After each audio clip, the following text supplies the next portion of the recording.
ಇಷ್ಟೊಂದು ಫೀಲ್ ಮಾಡ್ಕೋತಾ ಇದೆಯಾ? ಫೀಲ್ ಆಗದೆ ಇರುತ್ತಾನಲ್ಲೇ. ಆಮೇಲೆ ಇದು ಕಣ್ಣೀರಲ್ಲ, ಆನಂದ ಬಾಷ್ಪ. ನನ್ನ ಗೆಳೆಯ ಜೀವನ ಚೆನ್ನಾಗಾಯ್ತಲ್ಲ, ಅದಕ್ಕೆ ಬರ್ತಿರೋ ಆನಂದ ಬಾಷ್ಪ ಇದು. ಹೇ, ಯಾವ ರಾಮಾಯಣಕ್ಕೂ ಕಮ್ಮಿ ಇಲ್ಲ ಕಣೋ ನಿನ್ ಕತೆ. ಅದು 14 ವರ್ಷದ ವನವಾಸ ಆದ್ರೆ ನಿಂದು 6 ವರ್ಷದ ವನವಾಸ. ಹೆಂಗೋ ಎಲ್ಲ ಮುಗಿದು ಸರಿ ಹೋಯ್ತಲ್ಲ, ಅದೇ ಖುಷಿ. ಗೆಳೆಯ, ದೇವರೊಬ್ಬ ಇದ್ದಾನೆ, ಅವ್ನು ಕೂತ್ಕೊಂಡು ಎಲ್ಲ ನೋಡ್ತಾ ಇರ್ತಾನೆ, ಒಳ್ಳೆಯವ್ರಿಗೆ ಒಳ್ಳೇದನ್ನೇ ಮಾಡ್ತಾನೆ ಅನ್ನೋ ನಂಬಿಕೆ ಇದೆಯಲ್ಲ, ಆ ನಂಬಿಕೆ ಮೇಲೆ ನಂಬಿಕೆ ಹೋಗ್ಬಿಟ್ಟಿತ್ತು ನನಗೆ. ಏನೇನು ಹೇಳ್ಬೇಡ ಕಣ. ನಿಜ, ದಿನ ಬೆಳಗಾದ್ರೆ ನಂಗೆ ಬೇರೆ ಕೆಲಸ ಇಲ್ಲ. ದೇವ್ರ ಮುಂದೆ ನಿಂತ್ಕೊಳ್ಳೋದು, ಬಾಯಿಗೆ ಬಂದಂಗೆ ಬೈಯೋದು. ನಿನ್ ಕರುಣೆ ಇಲ್ವಾ?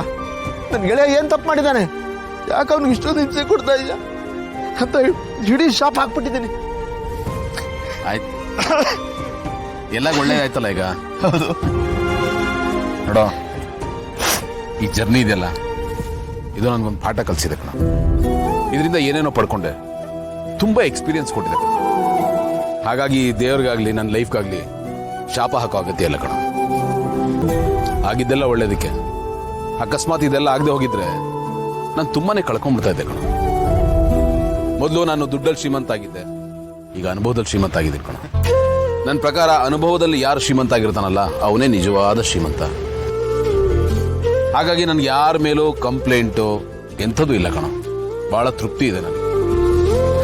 ಲೈಫ್ ಇಸ್ ಬ್ಯೂಟಿಫುಲ್ ಕಣ. ಲೈಫಿನ ಬ್ಯೂಟಿ ಇರೋದೇ ಈ ಥರದ ಏರಿಳಿತದಲ್ಲಿ, ಕಷ್ಟ ಸುಖದಲ್ಲಿ. ಒಂಥರ ನಾನು ಎನ್ಲೈಟೆಂಡ್ ಸೋಲ್ ಆಗ್ಬಿಟ್ಟಿದ್ದೀನಿ ಈಗ. ಗೆಳೆಯ, ಈಗ ಬರೀ ಸೋಲ್ ಮಾತ್ರ ಎನ್ಲೈಟನ್ ಆದ್ರೆ ಸಾಕ, ಅಥವಾ ಏನಾಗಬೇಕು? ಅದೇ ಈಗ ಸಂಗಮ ಆಯ್ತು, ಎಲ್ರಿಗೂ ಖುಷಿ. ಸಮಾಗಮ. ನೀನು ಸ್ವಲ್ಪ ಎನ್ಲೈಟನ್ ಆಗ.